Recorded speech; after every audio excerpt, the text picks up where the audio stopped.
Őseink, honfoglalóink már nyereg nélkül is hatalmas sikert arattak a Kárpát-medencében. Na de idővel kényelmetlenné nyárt a szőrén lovaglás. Kellett egy nyereg, ami kényelmesebbé teszi a hosszú távú lovaglást és a harcokat. Amiket őseink használtak, kísértetiesen hasonlítanak a tiszafüredi nyeregre, ami a 17. és a 18. századra tehető. Na, a tiszafüredi nyereg az, ami ennek a nyeregnek az alapjául szolgál. Ez a cseppentő nyereg, nézzük meg!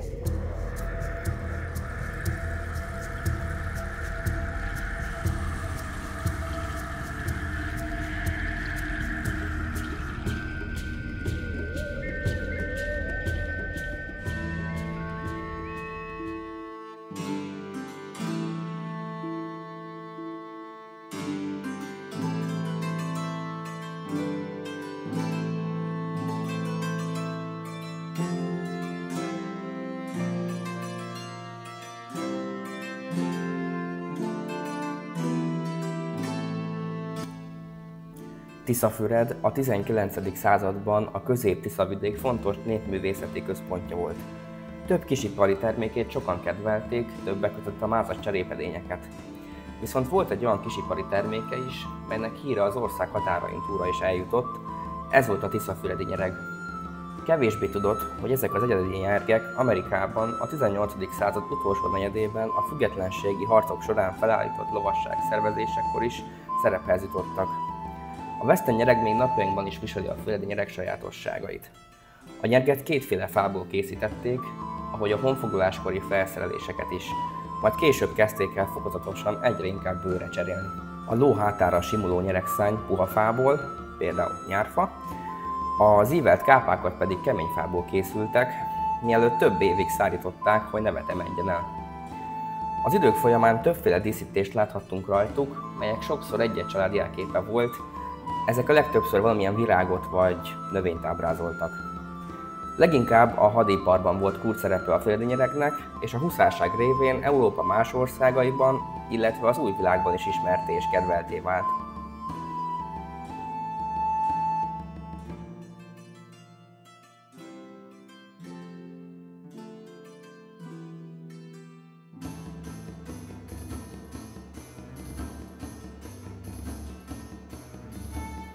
A Cseppendő család fejlesztette ki, hosszú évtizedek során jutott el erre a szintre.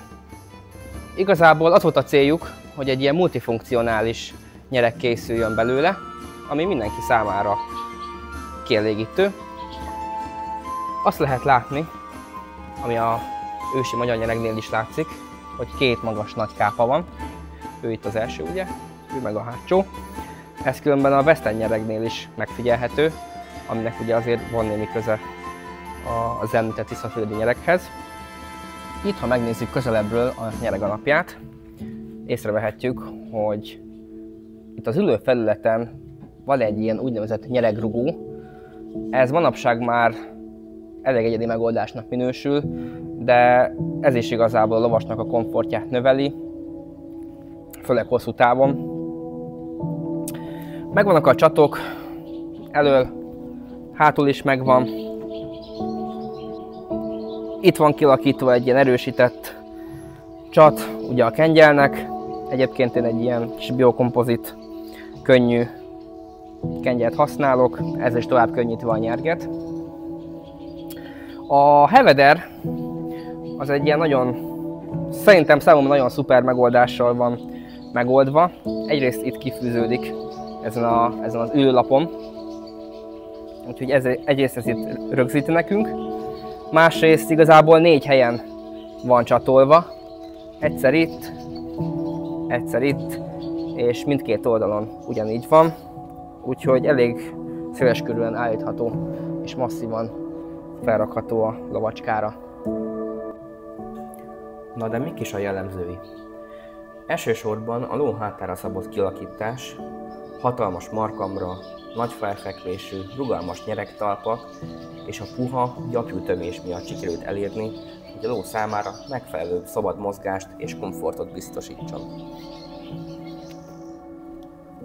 A magas kápák, a mély ültetési pont és a rengeteg gyapjútömés, párna, ezek biztosítják a lovas biztonságát és kényelmét. További pozitívuma, hogy alkalmas egészen a magas maru lovakra, illetve a kevésbé izmult hosszú házú lovakra is, tehát mondhatni igazából a lovak 99%-ára megfelelő. Továbbá elképesztően jó a combtámasza, és ami nekem nagyon tetszik benne, hogy a lába többi része nagyon kellemesen szabadon marad. Tehát megvan ez a szabadságérzeted a ló hátán, de közben meg hatalmas biztonságot ad, mert hát konkrétan olyan, mint egy fotel. Tehát beleülsz, és nagyon stabilan, biztonságban tudsz benne ülni. Ez itt a saját hevederje. Ilyennel fogjátok megkapni, hogyha megvásároljátok, tehát egy komplett szett lesz minden együtt. Azért esett erre a választásom, mert nekem ezelőtt 10 évig egy ősmagyar lovas jásznyergem volt, erről is majd lesz különben videó. Sajnos úgy alakult, hogy váltanom kell, úgyhogy őre esett a választás, és abszolút nem bántam meg. Hozza ezeket az ősi hagyományos vonalakat, viszont egy sokkal modernebb köntösben, és tényleg mindenféle téren megfelel. Én legtöbbször hosszú túrákra szoktam használni, terepekre, nekem ez tökéletes. A nyereg a ló gerince felett teljes hosszában nyitott. 2 magas kápa íveli az elejét és a hátulját is. A nyeregtalpak anatómiai formája a saját apalteke lovaikon lett tesztelve.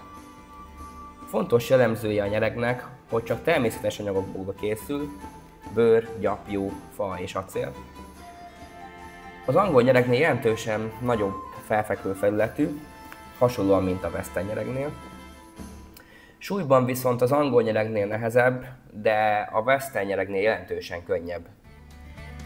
Figyelembe véve a ló és lovasának biztonságát, szabadságát, ez a masszív felépítés, rugalmasság, puhaság tökéletes kombinációja során jöhetett létre, ez a kiemelkedően széles körűen használható nyereg. Számos lovaságban használják, a távlovagáson kívül, mint például az inomítás, kiképzés, belovaglás, lovasiászat, hagyományőrzés, de használói között előfordul olyan is, aki ugrásban, díjlovaglásban élvezi a nyereg adottságait rengeteg sikerrel, boldogsággal. További hasonló tartalmakért iratkozz fel a Silent Wolf YouTube csatornára.